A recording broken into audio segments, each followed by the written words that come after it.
Hey, just real quick, if you're planning on picking up the game, I have a link down in the description. It's one of those meta referral link things where basically you save a couple of quid, it throws me a couple of quid in meta store credit, and kind of everybody wins. Basically, you just click on that link, it'll ask you to connect with me on Oculus. As far as I know, it just means that we have to follow each other. We don't have to interact. You can unfollow me straight away as soon as it works if you want. But again, to save yourself a couple of quid, link in the description, check it out.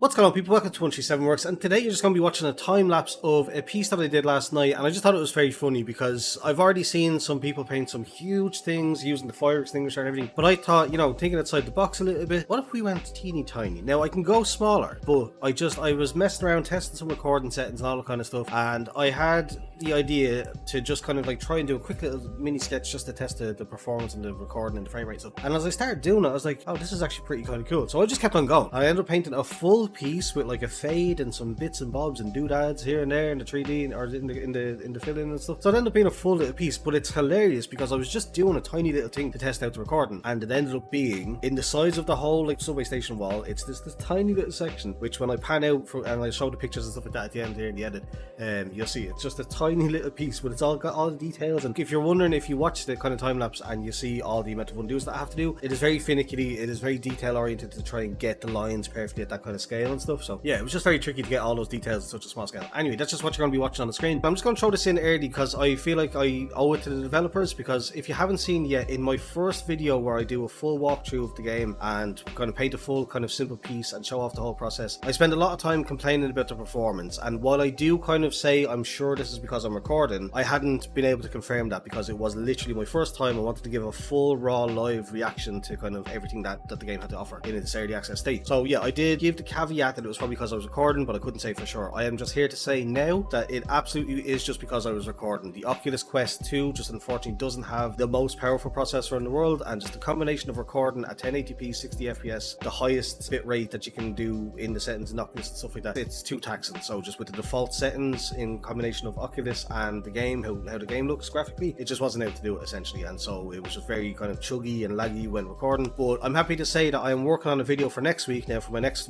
video covering the game is going to be a performance guide. So if you want to get better performance, if you don't mind sacrificing some visuals, if you want to get higher frame rates, or if you want a nice balance of visuals and graphics, if you want to go all out on graphics and don't mind the performance drop, or if you want to do some recording and you want to just record a screen and have it be able to be smooth when not recording and smooth when recording, I'll do a full breakdown. But just yeah, wanted to squeeze that in as early as possible into the video to just explain that the performance is fine. I owe that to the developers because I probably gave the impression like it doesn't perform well and doesn't run well on the system, when it absolutely does. It's just a recording. So just wanted to get that out of the way. Enjoy the rest of the video. Today's video is going to be about Graffism and just kind of maybe a meta video about it. Not meta as in Facebook Oculus. Meta as in talking about the game and the kind of state of the game and everything, the updates that it's had since it's released and some other things going on there. So the game launched on the 11th of July, just over a week ago now, and fairly quickly they realized that there was some kind of bugs and glitches that they were going to have to kind of iron out as quick as possible. And they did, to be fair. And this is why when I've talked about in the past the idea about King Spray being great and very good for what it is, you know, rough around the edges, but like, you know, loads of surfaces, all the colors, the internet radio feature is great. The undo, the pick to the wall, or the pick for the color from the wall it's great, but it's abandoned and there's no roadmap, there's no plan for the future, there's no nothing. To have not only a definite roadmap that you would hope, you know, fingers crossed that they stick to also see that they are immediately supporting that with kind of not only comments that they're leaving in the Discord, but like they're taking action. So long story short is basically what I was saying was that on the 14th of July, 3 days after the game kind of finally got put up and came out, they released the first update, which was version 0.4.4.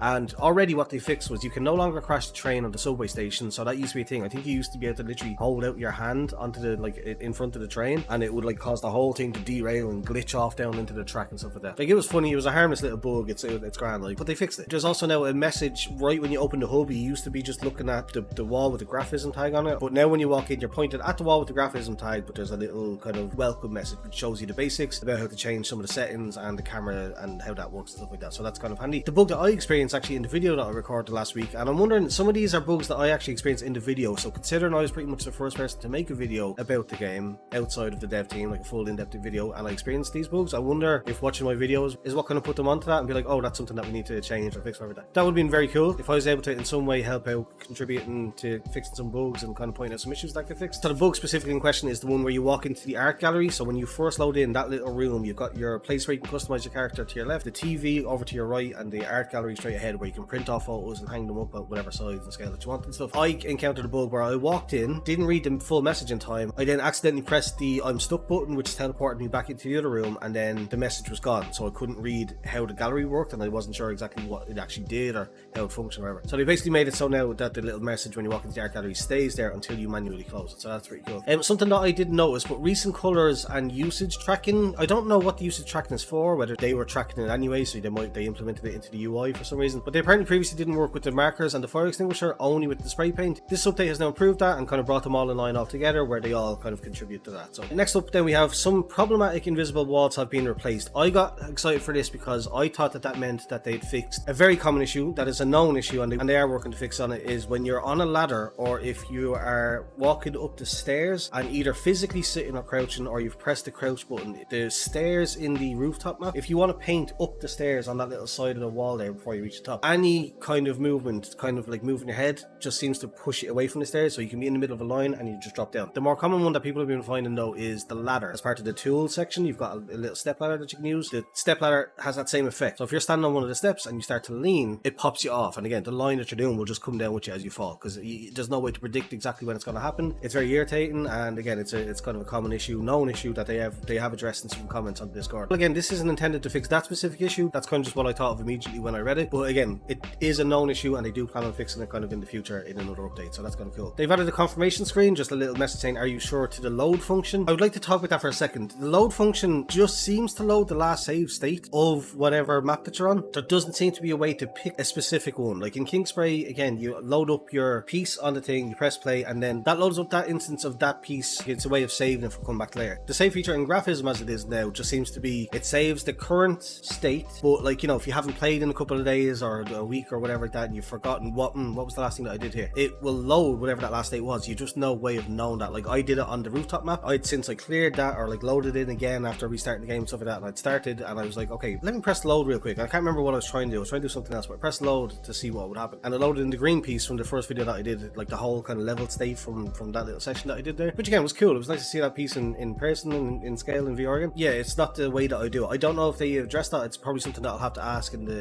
again, the Discord I keep mentioning, I'll talk about at the end as well, because that's a part of this video as well. Yeah, so that's that basically just to double check though, when you, instead of like accidentally clearing the work that you're doing now, because somebody could just accidentally knock off the load button, and then all of a sudden everything, like you could be halfway through a 2-hour piece and all of a sudden that could just completely be gone and you'd have to restart again because it was after loading in the previous save state, which would be an absolute killer. So it's always good to have confirmations. That should be like UI UX rule number one. Always put at least one confirmation in for stuff like that. Anything that can completely undo or erase a load of work, it should just be, you know, by default in my opinion. Next up there, just simple one, the color picker icon has been redesigned. Simple as that. As it says on the tin, the little icon up the top left of the color picker has just been redesigned. It just looks slightly different now. Next up is kind of useful, but not terribly, but again, any new features is always going to be appreciated. A new reset color picker button has been added. So up the top right of the color picker now, you have a little button that will reset it back to white, essentially. It just completely, like, no matter what shade you're on, what part of the color wheel, blah, blah, blah, it'll always just reset it back to white. So it's handy, particularly, I guess, for doing shines. If you're going to be doing a shine with a white, it's nice to have be able to get that very quickly, but, you know, it's not something that I would have been clambering for as a feature, if that makes sense.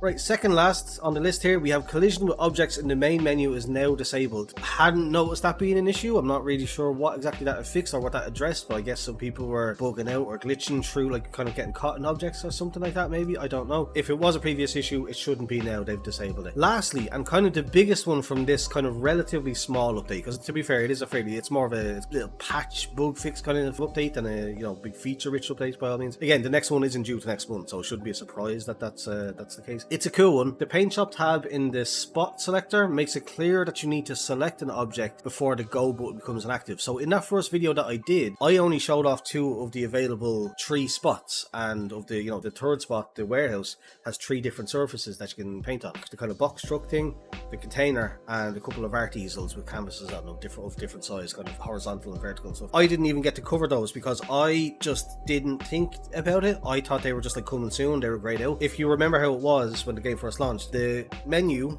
they just had the list in grey over to the right, and then the go button was greyed out. It turned out, I only discovered afterwards, I think I put it in a comment underneath the video, you have to actually select one of the three, and then that lights up the go button in red to be able to actually go and get into the game. And it is more clear now, so when you click onto that third thing, the list is now in red, then the go button turns red. So great little feature, just kind of would have been nice to have it and have it be a bit more obvious from scratch, but look, it's very early. It's 0.4.4, like is the name of this, is the title, is the kind of number on this update, so it's very early days yet for the game. I want to just touch on the updates and kind of just go over what they'd fixed and what they hadn't, and if you'd noticed something had been different, that's probably why. And then just generally, I wanted to talk about, as I said, the Discord. The Discord for this game is actually fantastic. Over the week or so that it's been around, I've seen one person blatantly, objectively trolling. He was banned within 10 minutes, I would say. One of the mods was on, happened to spot him, and got him kicked out of there for just blatantly trolling, just being an arsehole, basically. Like, and then there was another guy who was like trying to get political about Donald Trump and stuff like that, who got, again, same thing. He didn't get kicked, but he just got warned to like stop with the politics talk, and he kind of eventually shut up. So other than that, the point that I was going to make is that it's a brilliant community. Everyone is real supportive. Like, you might get some kind of toys, if you want to put it that way, that are coming in and be like, look, I know I'm a toy, but have you got any feedback? This is the A that I like, or this is the E that I want to do, but I don't really like it. Can you offer some support type thing? And you get, you know, a couple of people in the replies be like, yeah, no, it's actually not bad, but you could change this, that, and the other. Just very supportive, which is great to see. And this whole idea of the activity, because again, like, it's a big deal to me personally because of what happened with Kingspray, the way it just got completely abandoned. To see the devs kind of in the chat actively taking kind of part in the Discord, replying to comments, interacting with you when you bring up bugs and stuff like that, it's just good to see, and it's kind of reinforced that belief that they will stick with this and kind of follow through on the roadmap and adding the more features and spots and everything that they're talking about. The last thing that I want to say is that if you're interested in joining the Discord, you should get onto it, because they're also running a word of the week competition. So basically every week, I think it's going to be every Thursday, it looks like, they're going to add a new word, and there's no prize. And again, it's not a big like, I'm better than you, you're better than me, blah blah. It's just like for fun, basically. Everyone can have a crack at it, and again, you get comments and people leaving you feedback on your piece and stuff. This week's word is blaze. I didn't quite love it,